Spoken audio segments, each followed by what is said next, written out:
श्री जगन्नाथ और पुरी में इसी पुस्तक से मैं आज आपके सामने प्रस्तुत हुआ हूँ। गणेश चतुर्थी पर्व से आरंभ कर रहा हूँ। वहाँ पुरी में श्री जगन्नाथ मंदिर में 12 महीने में अनेक पर्व त्यौहार मनाए जाते हैं।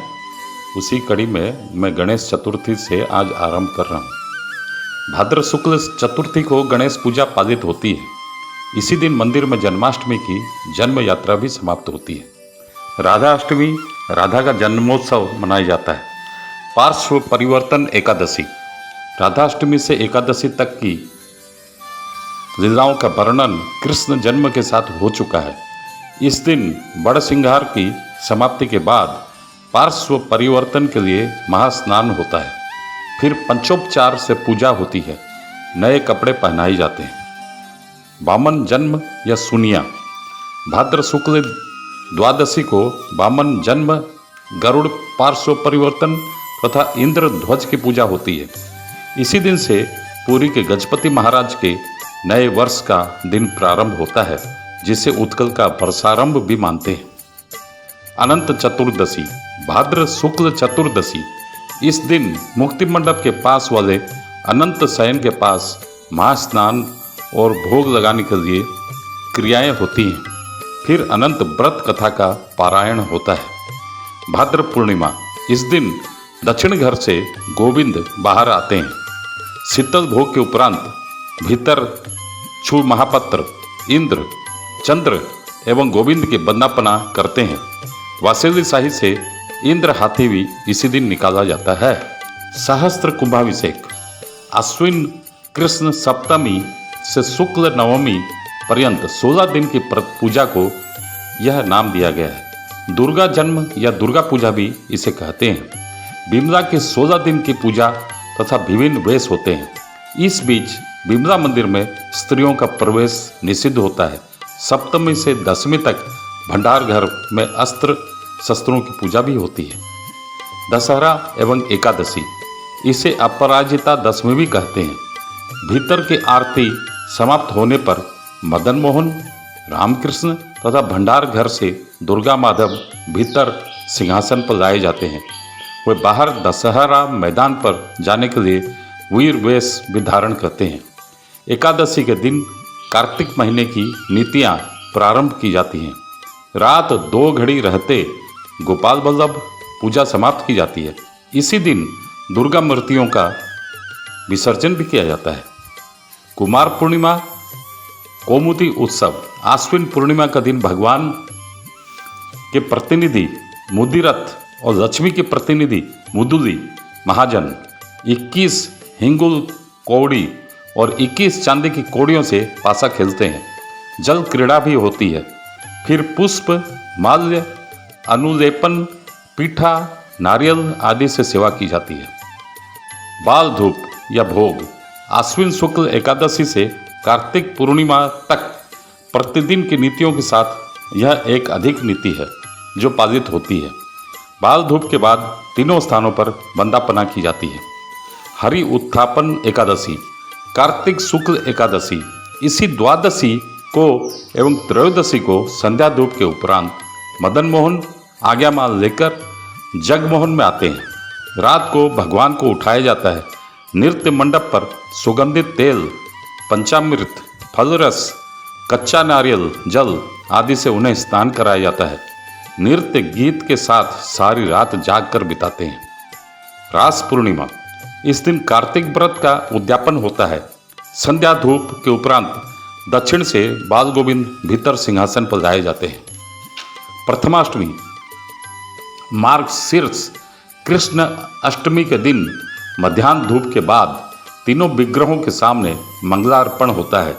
उस समय की वंदना फूलू, पुरिया, खादी कपड़ों तथा छेदा प्रसाद के साथ की जाती है। दीपदान, यह उत्सव मार्गशीर्ष कृष्ण चतुर्दशी, अमावस्या तथा शुक्ल प्रतिपदा को होता है, जिसमें पितृश्राद्ध और दीपदान किया जाता है। महाप्रभु अपने पिता नंद, वसुदेव, दशरथ के लिए श्राद्ध और दीपदान करते हैं। प्रति एकादशी की तरह इस दिन विशेष रूप से मंदिर के ऊपर महादीप उठाया जाता है, चंद्र उदिया जलाया जाता है तथा राजा को आशीर्वाद दिया जाता है। इस दिन मदन मोहन, लक्ष्मी, सरस्वती जय विजय द्वार पर लाए जाते हैं।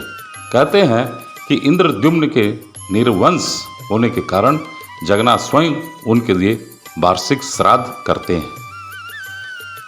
पार्वण या ओढ़ण षष्ठी, मार्गशीर्ष शुक्ल षष्ठी से माघ शुक्ल पंचमी या वसंत पंचमी तक इस नीति का पालन होता है। भगवान को शीत लगने के कारण कपड़ा ओढ़ाया जाता है। इस दिन 8 स्वर्ण आभूषणों को चढ़ाने की परंपरा है। 2 त्रिशाखाएं, 4 कुंडल और 2 तिड़क। वार के अनुसार ओढ़ाने के लिए विभिन्न रंगों के कपड़ों का व्यवहार किया जाता है, जिनका की संबंध उक्त वारों के देवताओं या ग्रहों से है। रविवार लाल, सोमवार काला छींट सहित सफ़ेद, मंगलवार 5 रंगों से मिश्रित बार पटिया, बुधवार नीला, गुरुवार वासंती, शुक्रवार शुक्ल या सफ़ेद, शनिवार काला। विधि पंचमी की रात्रि को 21 सुवासित वस्त्रों को ढांक कर तैयार रखा जाता है। पूजा होती है, फिर कपड़ों को बेड़े में घुमाया जाता है। 7 दिनों के लिए अलग अलग रंगों के वस्त्र होते हैं। 3 ग्रहों के लिए 21 वस्त्रों की जरूरत होती है।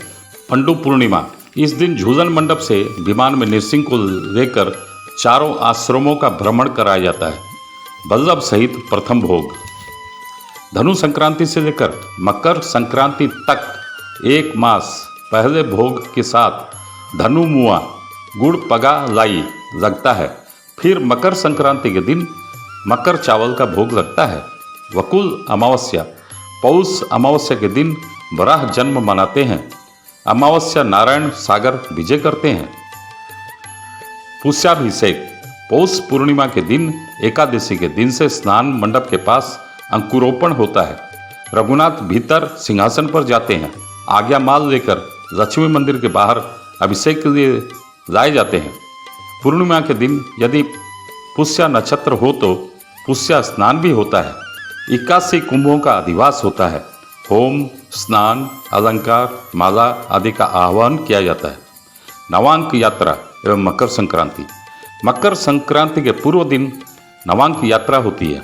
महाभोई बघ मुहा बाघ का मुंह पहनकर इस दिन मंदिर की बेढ़ा परिक्रमा करते हैं। मकर के दिन चावल का भोग लगता है। वसंत पंचमी, माघ शुक्ल पंचमी, ओढ़े हुए कपड़ों को इसी दिन छुट्टी मिल जाती है। दक्षिण घर की सरस्वती लक्ष्मी मूर्तियों को चाचेरी वेश कराया जाता है। लक्ष्मी नारायण फाग खेलने के लिए विराजते हैं। दोल गोविंद दक्षिण घर से बेंट शिकार के लिए जगन्नाथ बल्लभ मठ जाते हैं। तिल सप्तमी, संध्या पूजा के उपरांत सूर्य मंदिर में भगवान को वेश कराया जाता है, भोग लगता है तथा नीतियों का पालन होता है। भौमी एकादशी, माघ शुक्ल एकादशी के दिन षोडशोपचार से पूजा एवं वंदापना की जाती है। शिवरात्रि, फाल्गुन कृष्ण चतुर्दशी, भंडार लोकनाथ हरिहर भेंट के लिए श्री लोकनाथ मंदिर जाते हैं। वहाँ इस दिन विराट शिवरात्रि का मेला लगता है। डोल यात्रा, शुक्ल दशमी से पूर्णिमा तक यह उत्सव पालित होता है। सरस्वती लक्ष्मी चाचेरी वेश के लिए विमान में जगन्नाथ बल्लभ जाती हैं। एकादशी से त्रयोदशी तक ऐसा होता है। मदन मोहन डोले पर झुलाए जाते हैं। पंच पांडव या पंच शिव लोकनाथ, यमेश्वर, मार्कंडेश्वर, नीलकंठ, कपाल मोचन श्री मंदिर के द्वार पर लाए जाते हैं।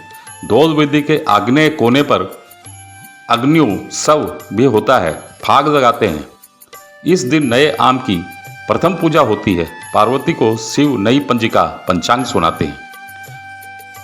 अग्न्योत्सव, फाल्गुन शुक्ल चतुर्दशी लक्ष्मी नारायण फाग खेलते हैं। लक्ष्मी के मंदिर पर लक्ष्मी सरस्वती नारायण को ले जाते हैं।